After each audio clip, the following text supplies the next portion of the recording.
अमेरिकेचे राष्ट्राध्यक्ष Donald Trump यांनी भारतावरती 25% टॅरिफची नुकतीच घोषणा केलेली आहे। नेमक्या या घोषणेमुळे भारतीय अर्थव्यवस्थेवरती काय परिणाम होणार आहे या संदर्भात आपण बाजार विश्लेषक तसेच भारतीय अर्थव्यवस्थेचे अभ्यासक केदार ओगजे आहेत, आपण त्यांच्याकडून माहिती घेणार आहोत। बातमी ऐकलेली आहे तुम्ही, ट्रम्प यांनी नुकतीच 25%ची घोषणा लागू केली आहे 1 ऑगस्ट पासून। नेमका आता भारतीय अर्थव्यवस्थेवरती काय परिणाम होईल, एकंदरीत बाजारचे सेंटिमेंट्स आपण सुरुवातीला बघितले जेव्हा टॅरिफची घोषणा वगैरे चर्चा सुरू झाली होती, बाजार भरपूर पडलेलं होतं। मात्र आता ही 3.5 नंतरची घोषणा आहे, उद्या सकाळी मार्केटचा काय अंदाज असेल किंवा भारतीय अर्थव्यवस्थेवरती याचा काय परिणाम? मला इमिजिएट इम्पॅक्ट भारतीय अर्थव्यवस्थेवर पडेल असं नाही वाटत आहे। बाजारावर म्हणाल तर बाजाराने ही न्यूज ऑलरेडी एप्रिलमध्येच डिस्काउंट केलेली होती। सो एक थोड्या वेळ त्याचा इम्पॅक्ट कदाचित ओपनिंगला दिसू शकतो, तो पण अगदी मायनर असावा असा माझा अंदाज आहे। शेवटी कसं आहे की जे असतात मेन ज्यांना याचा जास्ती इम्पॅक्ट होतो ते जास्ती उद्या सकाळी दाखवू शकतील, पण मला वाटत नाही आहे मार्केट काही फार मोठं पडेल। ओव्हरऑल हे असं आहे की 25% हा जो टॅरिफ लावलेला आहे हा आता त्यांनी फक्त टेम्पररी लावलेला आहे, कारण की ऑगस्टच्या पहिल्या वीकमध्ये परत US डेलिगेट इकडे येणार आहे।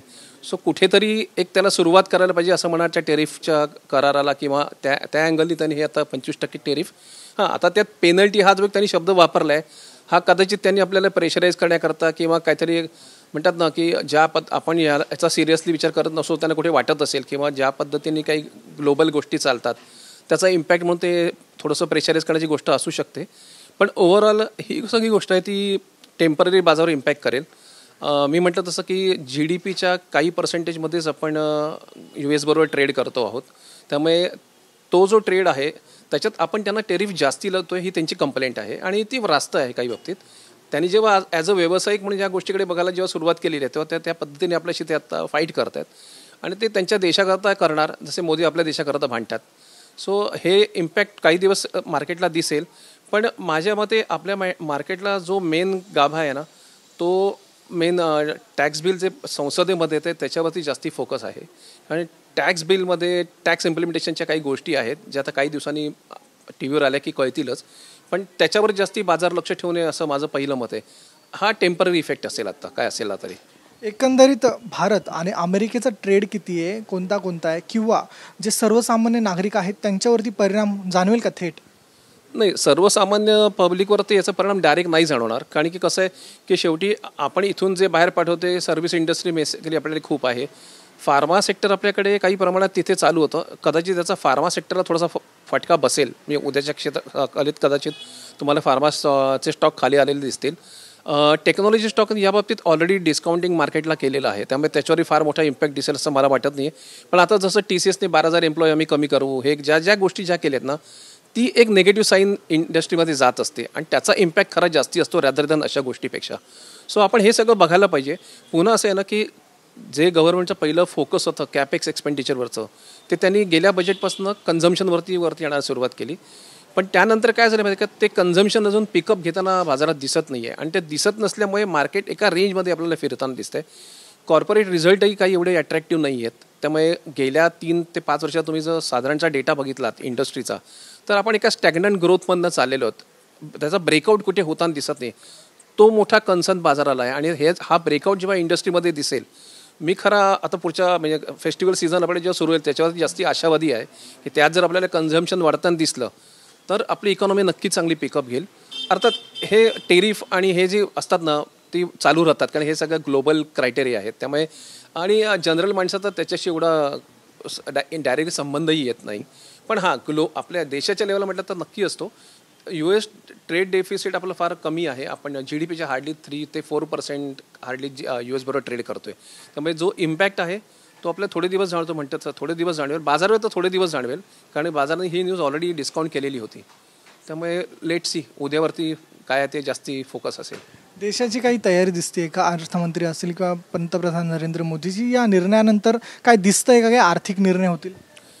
नाही, लगेच आर्थिक निर्णय नाही होणार, कारण की ऑलरेडी आपण आपले पियुष गोयल आणि सगळे मंत्री होते त्यांना पण USला कित्येक महिने गेले पाठवतोय, ते दरवेळेला तिकडे जाऊन येत आहेत, काही वेळेला ते भेटत आहेत, काही वेळेला नाही भेटत आहेत। आणि हे कसं असतं ना की काही असतं आपण थोडं तिष्ठत ठेवल्यावर एखाद्या गोष्टीची किंमत कळते, तसं तेही असू शकतं। पण आपण या पद्धतीने खूप हे करतोय, आपण वेगळ्या पद्धतीचे म्हणतात सोर्सेस पण वापरायचा प्रयत्न करतो की याच्यात काहीतरी नेगोसिएशन व्हावं. आणि आपल्या देशाचा जो मेन क्रायटेरिया ॲग्रिकल्चर आणि डेअरी प्रोडक्ट यावरती आपण कुठेही नेगोशिएट करायला तयार नाही आहोत, हे असं एकंदरीत बाहेर पिक्चर येत आहे. सो तो जो मेन कळीचा मुद्दा आहे त्याच्यावरती जोपर्यंत सोल्युशन निघत नाही तोपर्यंत आपलं ट्रेड फायनल होणार नाही. कदाचित असंही होईल यातनं आपण पार्टली ट्रेडसुद्धा डील सँक्शन करू काही ज्या कळीचे मुद्दे आहेत ते बाजूला ठेवून आपण काही डील करू शकतो. सो त्यांचाही फोकस तोच आहे की हा प्रेशराईज करून काहीतरी ट्रेड डील सक्सेसफुल करावं आणि त्यांना एक ते म्हणतात ना मिळतो मान मिळतो रिस्पेक्ट मिळतो, अरे आम्ही डील केलं, तसं त्यांना इम्पॅक्ट येईल त्याचा. ट्रम्प यांनी घोषणा करताना असं देखील म्हटलेलं आहे की भारत आमच्यावरती सर्वात जास्त टॅरिफ लावतो, दुसरीकडं आमच्यासोबत व्यापार कमी आहे, रशियासोबत व्यापार जास्त आहे. त्यांचा कुठेतरी हे नाराजी व्यक्त करता रशियासोबतच्या व्यापारावरती. ते नॅचरल आहे ना की त्यांना असं वाटणारच ना की आम्ही आज भारताला एवढं रिस्पेक्ट देतो, आज भारताचे पंतप्रधान एवढ्या कारकिर्दीत किती वेळा अमेरिकेत येऊन गेले आणि एवढं सगळं असतानाही जेव्हा आम्ही युक्रेन वॉर झालं सांगितलं की बाबा तुम्ही ऑइल घेऊ नका, तेव्हा आपल्याला ज्या पद्धतीने आपली बाजू आपल्या परराष्ट्र मंत्र्यांनी मांडली आणि जी फॅक्ट होती काही चुकीची नव्हती. प्रत्येक देश स्वतःच्या म्हणजे स्थिरतेकरता काम करत असतो, आपली अर्थव्यवस्था बांधण्याचा प्रयत्न करत असतो. त्यामुळे आपल्या देशाने जी पावलं उचलली ती आपल्या देशाच्या दृष्टीने चांगली होती. अमेरिका इथे आज करत आहे ना, अमेरिका काही वेगळं करत नाही याच्याकरता. मग आपण केलं की ते रॉंग आहे आणि ते करतात ते बरोबर असं नसतं. सो आपला देश रशियावर डील करतो कारण रशिया आपला कित्येक वर्ष मित्र आहे आणि त्यांनी त्या पद्धतीने ज्या स्वस्त दरात आपल्याला क्रूड दिलं, ज्यामुळे आपल्याला करंट अकाउंट डेफिसिट आपली मेंटेन करता आली, आपल्याला इन्फ्लेशन मेंटेन करता आलं, या आपल्याकडे फार मोठ्या गोष्टी आहेत. कारण की आपल्याला मिक्स इकॉनॉमी प्रॉब्लेम कुठे असतो, क्रूड वाढलं तरी प्रॉब्लेम असतो, डॉलर वाढला तरी प्रॉब्लेम असतो, शेवटी कुठेही गेलं तरी आपली मौतच असते. मग याला जर आपल्याला बॅलन्स करून कुठे चालायचं असेल तर आपल्याला या गोष्टी करायलाच पाहिजे. जेव्हा सरळ हाताने तूप निघत नाही तेव्हा बोट वाकडं करायला लागतं, तेव्हा तेच ते चाललं आहे आणि हेच एकंदरीत ह्या सगळ्या ट्रेडमध्ये दिसत आहे. त्यांचं डेलिगेशन भारतात येणार आहे, मात्र ही टेरिफ लागले 25% हे आता कायमस्वरूपी लागेल का अद्याप यामध्ये आता काही चेंजेस होऊ शकतात, कारण त्यांचं डेलिगेशन यायचं बाकी आहे, अजून याबद्दल अभ्यास बाकी आहे. हो नक्कीच बदल काही होण्याचं शक्यता आहे. मी अगदी म्हणते की 25चं काय 10 होईल असं मी म्हणत नाही आहे, पण यात काहीतरी नेगोशिएट होईल. नंतर आपल्या PLI स्कीम्स आहेत, product link investment incentive schemes आहेत, त्याचाही आपण त्यांना काही बेनिफिट द्यायचा विचार करू. पण हे कसं आहे ना, शेवटी हे त्या डिपार्टमेंटनी आणि ब्युरोक्रॅट्सनी गव्हर्नमेंटचे ठरवायचे पार्ट आहेत. सो त्यांनी ते ठरवावेत आणि मला वाटतं की वेळ जाईल हे डील व्हायला. हे डील पटकन नाही होणार, कारण की जसं म्हटलं तसं युरोपचं डील व्हायलाच आपल्याला जर एवढी वर्ष राहिली तर हे मोठं डील साईन करताना आपण नक्कीच विचार करू आणि जे आपल्या देशाच्या दृष्टीने चांगलं असेल तेच करण्याचा प्रयत्न करू.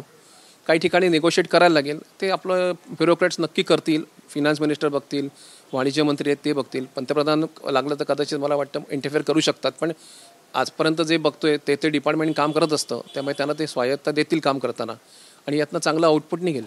धन्यवाद, तुम्ही आमच्याशी बातचीत केली. आपल्यासोबत होते केदार ओकजी. त्यांनी आपल्याला एकंदरीत सर्व जे टॅरिफ लागलेलं आहे त्यावरती भारतावरती काय परिणाम होऊ शकतो या संदर्भातली माहिती दिली आहे. कॅमेरा पर्सन आदिलसह मेरू तिग्गनकवार, TV9 मराठी, मुंबई.